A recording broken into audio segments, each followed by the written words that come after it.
देवर के भौजी के देवर पर सर करे था तो देवरा कहता कि भौजी के वाड़ी खोल दो। होली के दिन है ये थोड़ा हम खेल लेते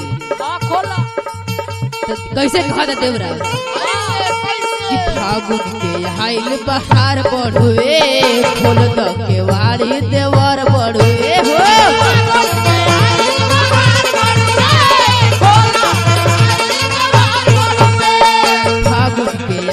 बहार बढ़ुए खोल दो के वाड़ी देवर बढ़ुए हो।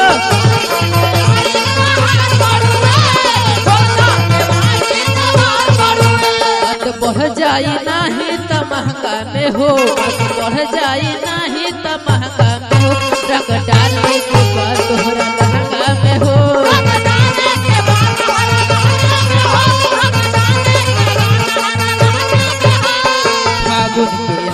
बहार बढ़ुए खोल दो के वाड़ी देवर बढ़ुए हो। अरे खोला ये भौजी। अरे फागुन के हाइल बहार बढ़ुए खोल दो के वाड़ी देवर बढ़ुए। बात बढ़ जाई नहीं त महंगा में हो, बात बढ़ जाई नहीं त महंगा में, रंग डालने के बाद तोहरा लहंगा में हो।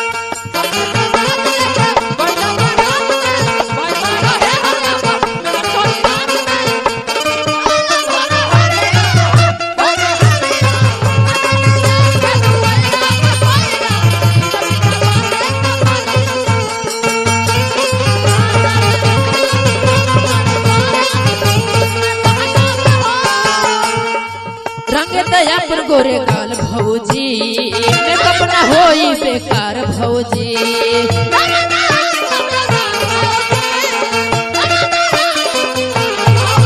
रंग दया पर गोरे गाल भौजी मेकअप न होई बेकार भौजी।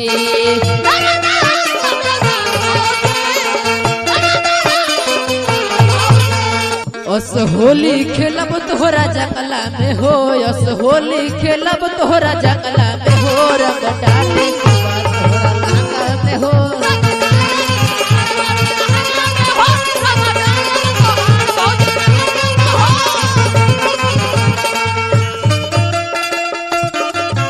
अरे जिया हो।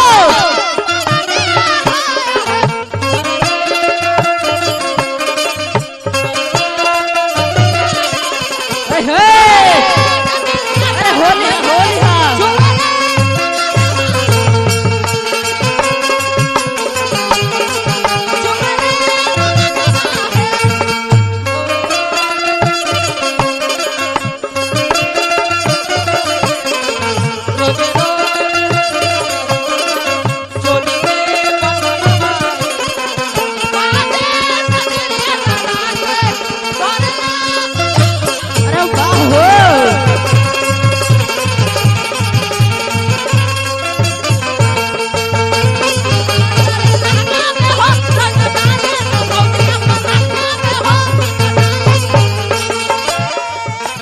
और कैसे भाव में राजन के बात तो नहीं माना भौजी, होली में खेल रंग साथ भौजी।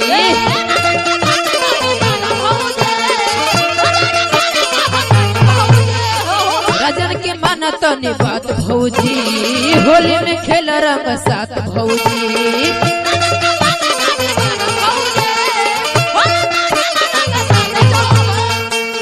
भैया नहीं खाना घरे बड़न बहारा में हो, भैया नहीं खाना घरे बड़न बहारा में हो, रंग डाले के बाद तहरा लहंगा में हो, रंग डाले के बाद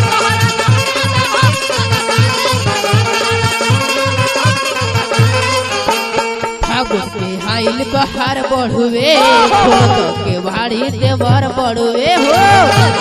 अरे खोल दो भौजी।